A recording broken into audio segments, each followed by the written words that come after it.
Magandang araw. Ngayon naman, ating pag-aralan ang mga saknong mula 026 hanggang 068. Alaala ni Laura.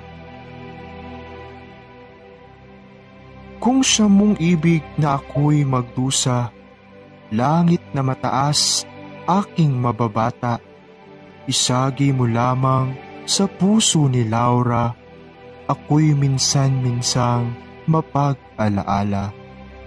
At dito sa laot ng dusa't hinagpis, malawak na lubhang aking tinatawid.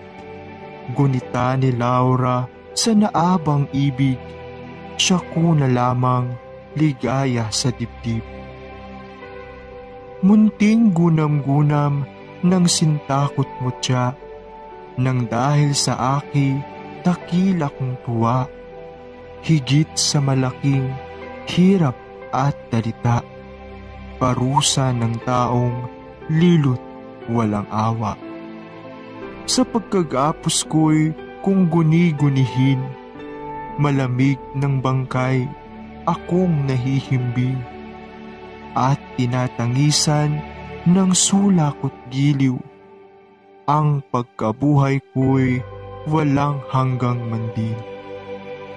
Kung apuhapin ko ang sariling isip, ang suyuan namin ng pili kong ibig, ang pagluha niya kung ako'y may hapis, nagiging ligaya, yaring madlang sakit.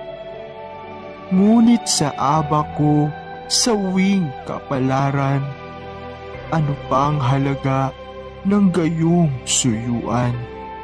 Kung ang sing-ibig ko'y sa katahimikan ay humihilig na sa ibang kandungan. Sa sinapupunan ng Konde Adolfo, aking natatanaw si Laurang sinta ko. Kamatayay nahan ang dating bangs mo, nang di ko damdamin ang hirap na ito. Dito hinimatay sa paghihilagpis, sumuko ang puso sa dahas ng sakit. Uloy na lungay-ngay, luhay bumalispis, kinagakapusang kahoy ay nadilig.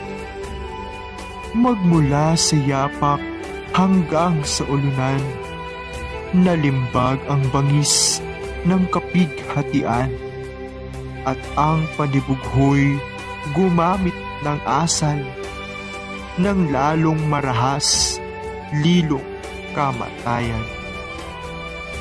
Ang kahimat sinong hindi maramdamin, kung ito'y makita'y magmamahabagin, matipid na luha ay paaagusin, ang nagparusa may pilit hahapisin. Sukat na ang tingnan ang lugaming anyo, nitong sa dalitay hindi makakibo. Aakaying biglang umiiyak ang puso, kung wala ng luhang sa matay itulo. Gaano ang awang bubukso sa dibdib, nang may karamdamang maanyo tumintig. Kung ang panambitat daing ay marinig, nang mahimasmasan ang tipon ng sakit. Halos buong gubat ay nasasabugan ng dinaing-daing na lubhang malumbay, na inuulit pa at isinisigaw, sagot sa malayo niyang alingaw-ngaw. Ay Laurang puoy, bakit isinuyo? Sa iba ang sintang sa aking pangako, at pinagliluhan ang tapat na puso. Pinanggugulan mo ng luhang tumulo. Di sinumpaan mo sa harap ng langit na di maglililo sa aking pag-ibig. Ipinilagay ko naman yaring dibdib. Wala sa gunita itong masasapit. Katiwala ako't ang iyong kariktan. Kapilas ng langit, anaki matibay. Tapat ang puso mo't di nangugunam-gunam na ang pagliloy nasa kagandahan. Di ko akalaing iyong sasayangin. Maraming luha mong ginugol sa akin. Taguring madalas na ako ang giliw. Mukha ko ang lunas sa madlang hilahin. Di kong puoy utusang mangubat ng hari mong ama sa alinmang syudad. Kung ginagawa mo ang aking sagisag, dalawa mong matay nanalo mong perlas. Ang aking plumahe ko itinatahi na parang kulares ng iyong mga daliri. Buntong hininga mong nakikiugali sa kilos ng gintong ipinananahi. Makailan laurang sa aki iabot, basa pa ang luha bandang isusuot.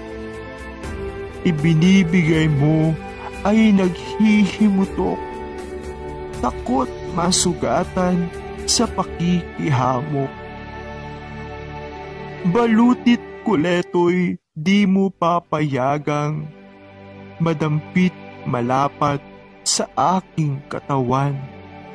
Kung tingnan mo na't baka may kalawang, ay nanganganib kang damit ko'y marumihan. Sinisiyasat mo ang tibay at kintab na kung sayaran man ng tagay dumulas, ay kung malayo na'y iyong minamalas, sa gitna ng hukboy makilala agad. Pahihiyasan mo ang aking turbante ng perlas, topasyo't maningning na rubi. Bukod ang magalaw na batong diamante, puno ng ngalan mong isang letrang L. Hanggat ako'y wala't nakikipaghamok, nag-aapuhap ka ng pang-aliw loob. Manalo man ako'y kung bagong nanasok, nakikita mo na'y may dala pang takot. Buong panganib mo'y baka magkasugat, di maniniwala kung di masisiyasat. At kung magkagurlis ng munti sa balat, hinuhugasan mo ng luhang nanatak. Kung ako'y mayroong hahapisang munti, tatanungin mo na kung ano ang sanhi. Hanggang di malining ay idinirarampi sa mga mukha ko ang rubi mong labi. Hindi ka tutugot, kundi matalastas. Kakapitan mo nang mabigyan ng lunas. Dadalhin sa hardit, doon ihahanap ng ikaaliw sa mga bulaklak. Iyong pipitasin ang lalong marikit, dini sa liig ko'y kusa isasabit. Tuhog na bulaklak, sadyang salit-salit, pag-uupan din mong lumbay ko'y mapaktit. At kung ang hapis ko'y hindi masawata, sa pilik mata mo'y dadaloy ang luha. Napasan ngayon ang gayong aruga. Sa dala kong sakit ay di iapula. Halina, Laura't aking kailangan. Ngayon ang lingap mo ng naunang araw. Ngayon hinihingi ang iyong pagdamay.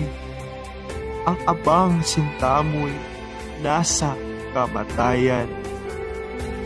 At ngayong malaki ang aking dalita ay di humahanap ng maraming luha.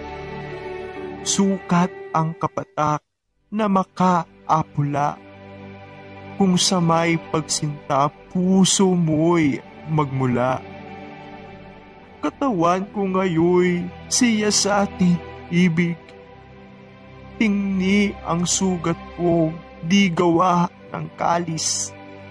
Hugasan ang dugong nanalog sa gitgit ng kamay ko paat natataling liig. Halina irugkot ang damit ko'y tignan, ang hindi ibig dapyuhang kalawang. Kalagin ang lubid at iyong bihisan, matinding dusa ko'y nagkumaan-gaan. Ang mga mata mo'y kung iyong ititig, dini sa anyo kung sukdulan ng sakit, upang di mapigil ang takbong mabilis, niring abang buhay sa ikapapatid. Wala na, Laura, ikaw na nga lamang ang makalulunas niring kahirapan. Damhin ng kamay mo ang aking katawan at ang bangkay man ako'y muling mabubuhay. Ngunit sa aba ko ay sa laking hirap, wala si Laura'y aking tinatawag. Napalayo-layot di na lumiliyag, ipinagkanulo ang sinta kong tapat. Sa ibang kandungay ipinaubaya, ang pusong akin na at ako'y dinaya. Buong pag-ibig ko'y ipinanganganyaya, nilimot ang sinta't sinayang ang luha. Alin pa ang hirap na di nasa akin? May kamatayan pang di ko daramdamin. Ulila sa ama't sa inang nag-angkin. Walang kaibigat, lilimot ng giliw. Dusa sa puri kong kusang siniphayo, palasong may lasong natirik sa puso. Habag sa ama ko'y tunod na tumimo. Ako'y sinusunog ni ring panibugho. Ito'y siyang una sa lahat ng hirap. Pagdaya ni Laura ang kumakamandag. Dini sa buhay ko'y siyang nagsasadlak sa libingang laan ng masamang palad. O Conde Adolfo, inilipat mo man sa akin ang hirap ng sansinukuban. Ang kabangisan mo'y pasasalamatan. Ang puso ni Laura kung hindi inagaw. Dito naghimutok ng kasindak-sindak na umalingaw-ngaw sa loob ng gubat. Tinatangay ang diwat karamdamang hawak ng buntong hidingat, luhang lumagasdas. Sa puno ng kahoy ay napayukayok. Ang liig ay supil ng lubid na gapos. Bangkay na mistulat ang kulay na burok ng kanyang mukha'y naging puting lubos. Napakinggan natin na sa bahaging ito ang mga alaala ni Florante kaugnay ng pinakamamahal niyang si Laura na siyang nagbibigay lakas at pag-asa sa kanya. Ngunit, ang magagandang alaalang ito ay nasasalitan ng selos o panibugho sa pag-iisip na si Laura ay masaya na sa piling ni Adolfo habang siya'y nagdurusa. Subalit, sa muling pagliliwanag ng isipan ay nababatid niyang dakila ang pag-ibig ni Laura para sa kanya, kaya't hinihingi niya ang pagdamay ng dalaga sa kanyang kalagayan.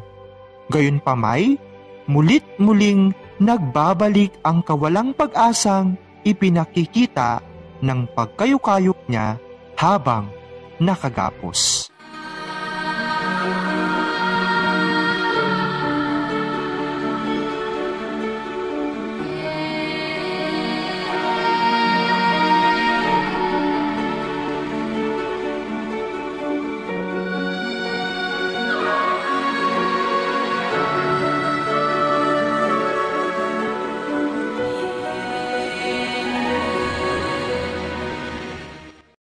Ang mga saknong mula 069 hanggang 083.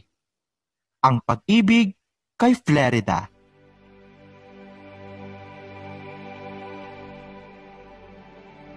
Nagkataong siyang pagdating sa gubat ng isang girerong bayani ang tikas. Putong na turbante ay kalingas na ginsa-ginsay ipinagtapunan. Ang pikat adargat nagdaop ng kamay. Saka tumingala, matay itinirik, sa bubong ng kahoy natakip sa langit. Estatwa manding nakatayot umid, ang buntong hininga niya'y walang patid. Nang magdamdap ngawit sa pagayong anyo, sa puno ng isang kahoy ay umupo. Nagwikang, "O palad!" Sabay ang pagtulo sa mata ng luhay, anaki palaso. Ulo'y ipinatong sa kaliwang kamay. Sa saka tinutup ang noo ng kanan. Anaki mayroong ginugunam-gunam, isang mahalagang nalimutang bagay. Malaoy humilig, nagwalang bahala. Di rin kumakati ang batis ng luha. Sa madlang himutok ay kasaluma.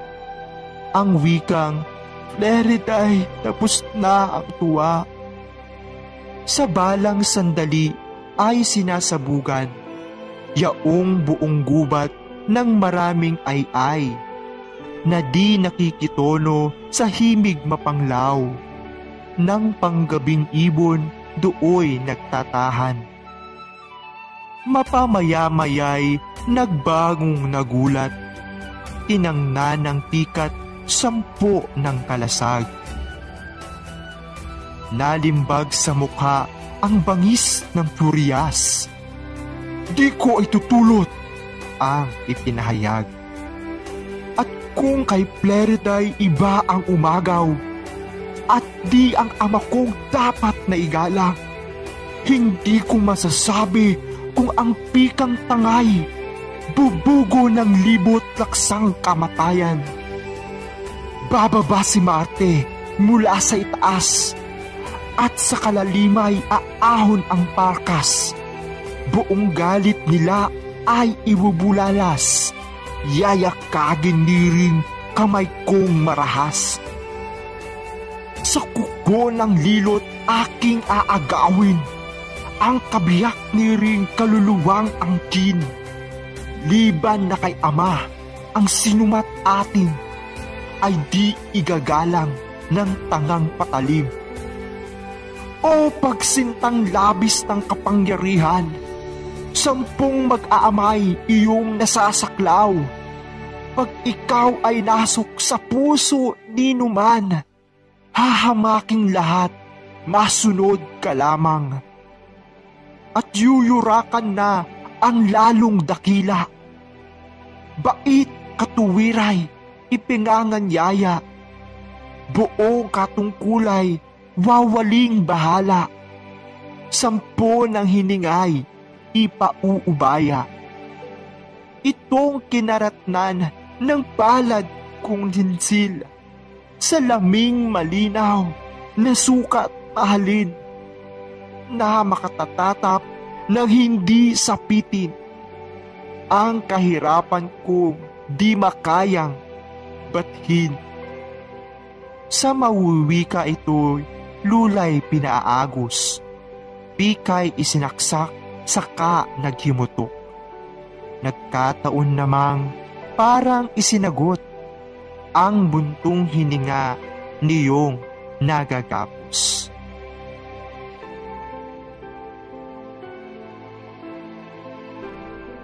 Sa bahaging ito ay makikilala natin si Aladdin, isang gererong Moro at prinsipe ng Persya na dumating sa kagubatang kinaroroonan ni Florante dala rin ng isang problema. Inagaw ng kanyang malupit na amang si Sultan Ali Adab ang pinakamamahal niyang si Florida. Kahit masakit ay namayani pa rin kay Aladdin ang paggalang sa ama, kaya't sa halip na gantihan ng amang nangaagaw ng kanyang kasintahan ay minabuti niyang magparaya at maglagalag na lang sa kagubatan, kung saan nakagapos naman si Florante.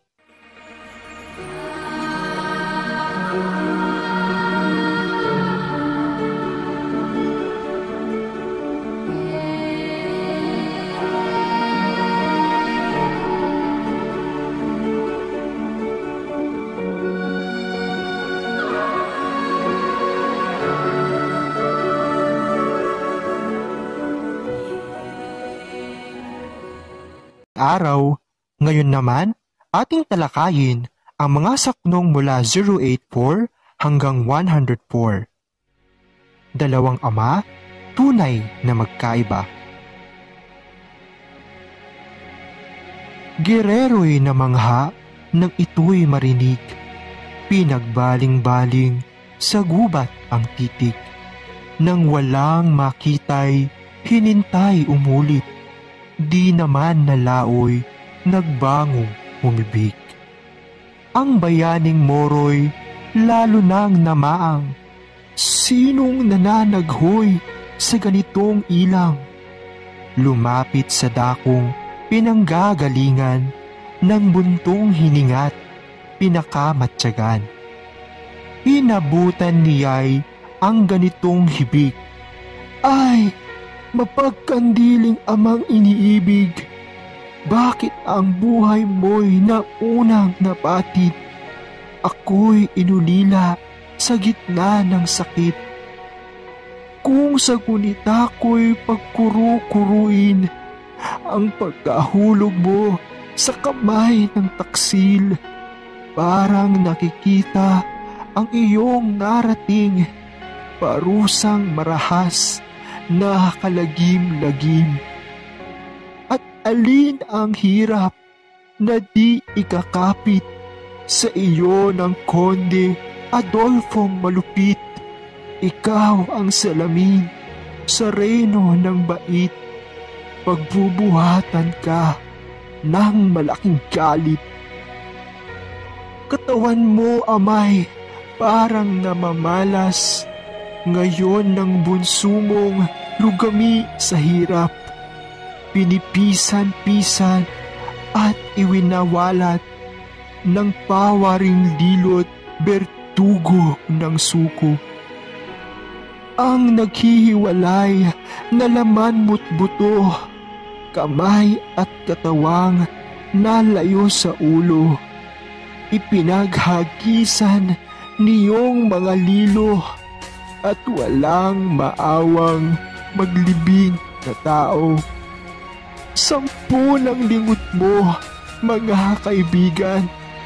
Kung kampi sa liloy, iyon ang kaaway. Ang di nagsiayoy, natatakot namang bangkay mo'y ibaot. maparurusahan. Hanggang dito, Amay, aking naririnig nang ang iyong ulo'y itapat sa kalis. Ang panambitan mo'y dalangit sa langit na ako'y maligtas sa kukong malupit. Ninanasa mo pang ako'y matabunan ng bangkay sa gitna ng pagpapatayan, nang huwag mahulog sa panirang kamay ng Konde Adolfo higit na halimaw. Pananalangin mo'y di pa nagaganap, sa liig mo'y biglang nahulog ang tabak. Nasnaw sa bibig mong huling pangungusap, ang adyos, bunso't buhay mo'y lumipas. Ay, amang-ama ko, kung magugunam-gunam, madlamong pag-irog at pagpapalayaw, ipinapanaso ng kapighatian, luha niring puso sa matay nunukal. Walang ikalawang ama ka sa lupa, sa anak na kandong ng pag-aaruga. Ang munting hapis kong sumungaw sa mukha, sa habag mo'y agad nanalong ang luha. Ang lahat ng tuway natapos sa akin, 10 niring buhay ay naging hilahil. Ama ko'y hindi na malalong hihintin, ako't sa payapang bayay yayakapin. Sandaling tumigil itong nananangis, binigyang panahong luhay tumatagistis. Niyong naaawang morong nakikinig, sa habag ay halos magputok ang dibdib. Tinutup ang puso at saka nagsaysay. Kailan, aniya, luha ko'y bubukat, nahabag kay ama at panghihinayang, para ng panaghoy ng pananambitan. Sa sintang inagaw ang itinatangis, dahilan ng aking luhang nagbabatis. Yaoy nananaghoy dahil sa pag-ibig sa amang namatay na mapagtangkilik. Kung ang walang patid na ay binabaha ng mga mata ko'y sa hinayang mula, sa mga palahaw ni ama't aruga, malaking palad ko't matamis na luha. Ngunit ang nanahang maralit ang tubig, sa mukhay dibdib ko'y laging dumidilig. Kay ama nga galing natapuat sa bangis, hindi sa andukha at pagtatangkilik. Ang matatawag kong palayaw sa akin, ng ama ko'y itong ako'y pagniluhin. Agawin ng sintat, pag nanasasal, lumubog sa dusat, buhay ko'y makitil. May para kong anak na napanganyaya, ang layaw sa amay, dusat, pawang luha. Hindi nakalasap kahit munting tuwa, sa masintang inay, pagdakay nawala.